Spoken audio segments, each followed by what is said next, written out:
Are you having your souk day tomorrow? Why? Because of coronavirus. There have been over 90,000 confirmed cases of people infected by the coronavirus, leading to the deaths of over 3,000 people. Now, the United Arab Emirates, my home, has confirmed 27 cases to date. Now, the government of the UAE has taken serious measures to be able to protect the residents and citizens of the UAE against the coronavirus. So how is the UAE fighting the coronavirus? We start today at Abu Dhabi International Airport. Now we're heading to the arrival gate where the plane lands and the passengers get off, and we're going to take you through the procedure of what happens when the passengers arrive. The scanning that they go through, the checks that they go through, and what happens during that entire process. Now we're in the Abu Dhabi Airport arrival hall, and right here is set up a thermal camera. And what this camera does is it indicates people who are coming that have a high temperature. I believe the temperature is above 37.5 or 38. They will show in that thermal camera as being red. So what happens if someone shows up on the thermal scanner as being hot or being red? They do a secondary check with this device, and that checks for the temperature through the ear, the one that you see in normal hospitals. Now, as you can see behind me are the designated areas for the secondary check. This is where the swab tests happen, where they test the back of the throat and in the nose to see if they're carrying the coronavirus. Now, if the tests come back positive, passengers are then transferred to a hospital within Abu Dhabi where they're given the treatment and care as set by the World Health Organization standards. Now, one of the things that I've been told is that they have increased the intensity of the cleaning. Now, what does that mean? Is in addition to the regular cleaning, they've introduced new products and antibiotics to ensure that things are completely wiped down and safe for passengers to relax and be comfortable and to sit down. So we have seen what it's like for people entering our country. Now, what does it look like from within our country? We're going to take a look at somewhere where a lot of people come together every single day.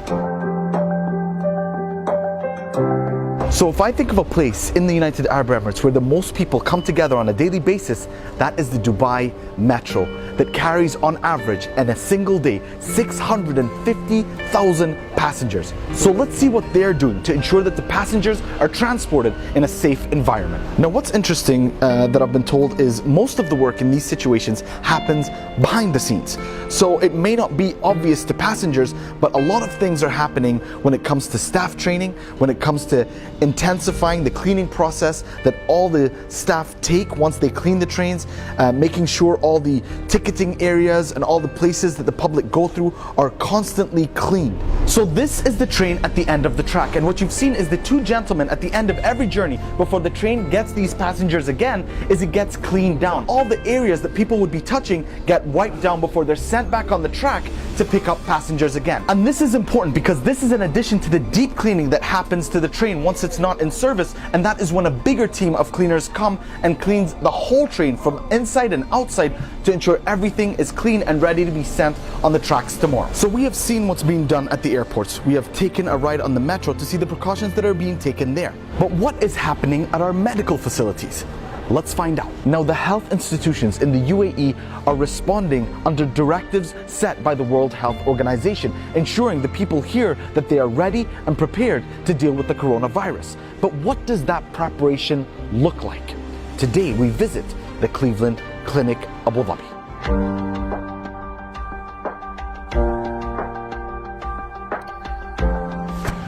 So the nurse, or the caregiver as they're called in Cleveland Clinic, has identified me as being under investigation for carrying the symptoms of the coronavirus.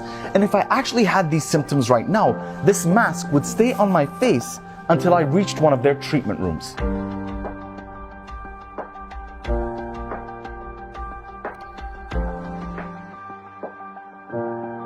Now, I am here with Dr. Shafi Mohammed, the Director for Infection Control at Cleveland Clinic Abu Dhabi, to tell us more about what goes on. Thank you so much for your time, Doctor. Thank you. Number one, Doctor, where are we? The purpose of this room is basically to filter any contamination inside the room to make sure that individuals outside the room are at no risk of getting air that is contaminated. All right, so I've been informed that once someone who has the symptoms comes to this room, they are allowed to take off the mask. So Dr. Shafi, I've been brought to this room. You've been informed that I'm now under investigation for having coronavirus.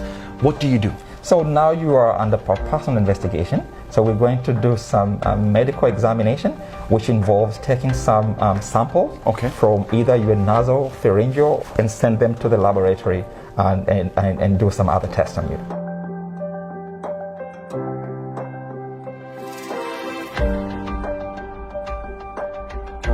As the patient is waiting for the results from the lab, they are transferred to a secondary room, which is a much larger room. So whether you're under investigation, they don't wait for the lab results to come back to ensure that everything's being safe and they're taking all the precautions necessary. The patient is transferred to the second room. Let's see what it's like. Once you enter this room as a patient who's under investigation for coronavirus, this door does not open.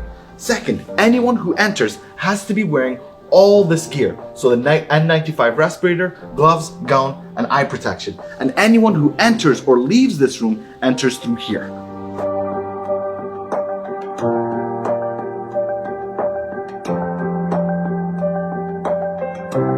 Is this the only section that you have dedicated to quarantine? No, we actually have many rooms that are dedicated for what we call isolation. We try to avoid using the word quarantine. Okay. Isolation, all it means is just trying to protect you and protect also our caregivers who are trying to look after you and provide you with the best care possible. So Dr. Ahmed, the tests have come back and unfortunately the patient is positive for coronavirus. What happens next? So essentially, really nothing changes for you as a patient or for us as a staff. We're still looking after you as any other patient. You know, we're monitoring you several times a day and making sure your vital signs are stable, you're getting the right treatment. And so it's the usual care. The patients come here, they've gotten the treatment, they've gotten the care. What indicators do you as a doctor look at to say, you've got a clean bill of health, you're good to go? Yeah, correct. So we have a procedure in place which is in line with what the Department of Health instruct all providers in the Emirate of Abu Dhabi to do, which is we have to demonstrate that not only you have a clinically improved, meaning your fever has gone away, your lungs are, if you had a pneumonia, that had also resolved, you're not requiring oxygen, you don't have any nausea, vomiting, all the symptoms have subsided. And on top of that, we have to show in more than one occasion that we've tested you for the virus and we could not detect it. And then you would be clear to go back to the community. There will be the exceptions, people who get very sick, but for those patients, we are prepared. We have all the treatments and equipment and everything we need to give them the best care there is. Dr. Ahmed, your CEO, Dr. Rakesh Suri, said, when asked about coronavirus, he said, don't be paranoid, we are prepared. How do you think the UAE and Cleveland Clinic are prepared to fight the coronavirus? I think exactly what he said is very true. You've got to remember, this is not the very first threat of its kind. I mean, we've had before this viruses and other contagious illnesses just because we happen to be on the crossroad of, all countries and parts of the world, and we're social, like this tourism hub, in this area. So we get people with all kinds of infections, and so we've always planned for different scenarios, like what if we get this disease? Before this we had the camel coronavirus, so we've learned our lessons from that. We've had before that the swine flu or the influenza pandemic we had. So all those helped us prepare for today, a day like today. Thank you so much, Dr. Ahmed, for your time today and sharing the knowledge and giving us insight into this process. I think it demystified a lot and it just brought a sense of reality to something that we don't know much about, and I hope it puts a lot of hearts at ease and lets us know that no matter what happens, that you're there to help. Last week, 215 people were flown from China to the United Arab Emirates for care and treatment at our humanitarian city. And the World Health Organization also used UAE military transport to send 7.5 tons of medical equipment to Iran to help them in fighting the coronavirus. And I want that to be the emphasis of the video today. A lot of people are using this current issue to create panic and to spread messages of racism and hatred throughout the world. What we have learned today is that we have been here before. So it's only a matter of time before we find a cure and move past this. So what's important is who we become as people because of this. And I only hope that this situation brings us closer together as humanity rather than tear us apart. Stay strong, everyone. Much love, and God bless you all.